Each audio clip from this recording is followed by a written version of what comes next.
এই পুরুষরা শোনো, একজন আরেকজনকে কেন ঠাট্টা বিদ্রুপ তোমরা করো? হইতে পারে যাদেরকে ঠাট্টা বিদ্রুপ করো, নিচু মনে করো, তারা রাজুলান নাহিফা ফাতাজদারিহি অফি আসওয়াবিহি আসাদুম মাজির, প্রবাদে পড়ছি আমরা। হতে পারে সে তোমাদের চেয়ে অনেক উৎকৃষ্ট ভালো মানুষও হয়ে যেতে পারে। মেয়েরা শোনো, তোমরা আরেক মেয়ের নারীর কুৎসা করো, তাদেরকে ঠাট্টা বিদ্রুপ করো, তারাও তো তোমাদের চেয়ে ভবিষ্যতে ভালো হতে পারে। সুবহানাল্লাহ। তুমি একজন মানুষ, জীর্ণ শীর্ণ একজন মানুষকে দেখে তুমি খারাপ ধারণা করো যে লোকটা কি পারে, কি বুঝে, কেমনি কি ওইরা যাবো গা, এই সমস্ত কথাবার্তা কেন বলো? হতে পারে তার আস্তিনের মধ্যে, তার জামার মধ্যে, পাঞ্জাবির মধ্যে শক্তিশালী একটা সাহসী সাহসী সিংহ লুকায়িত থাকতে পারে। ঠিক কিনা? পশ্চাদে টানিছো যারে, সে তোমারে পশ্চাদেই টানিছে। পায়ের তলার ধুলি যদি কেউ পদাঘাত করে, নিমিষে প্রতিশোধ দেয় তার উঠিসির পরে।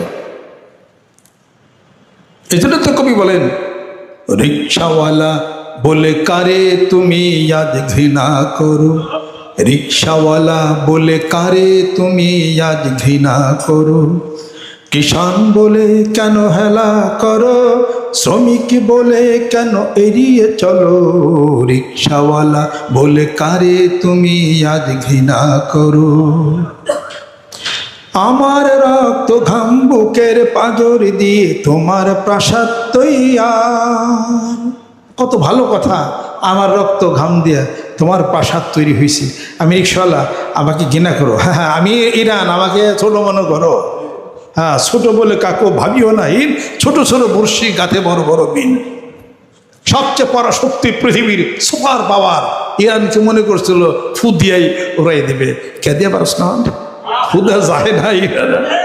অফি আসওয়াবিহি আসাদুম মাজির, প্রচন্ড শক্তিশালী একটা সিংহ লোকায়িত আছে, যার প্রচন্ড গতির সামনে, ক্ষিপ্রতার সামনে এই বড় বড় দেশ সব খড়কুটার মতো সব উড়ে যাচ্ছে। বসনিয়া হার্জেগোভিনায় এত বছর মানুষ নিধন হচ্ছে, আর 40 বছর যাবৎ।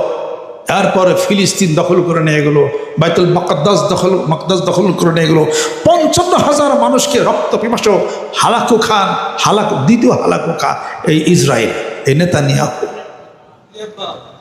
এই অত্যাচার আজ-জুলম মুরতাহু ওয়াকিমুন, অত্যাচারের প্রতিফল ভয়ঙ্কর হয়ে থাকে। এমন দাঁত ভাঙ্গা শিক্ষা দিছে ইরান। কত বছর চুপ ছিল? 40 বছর।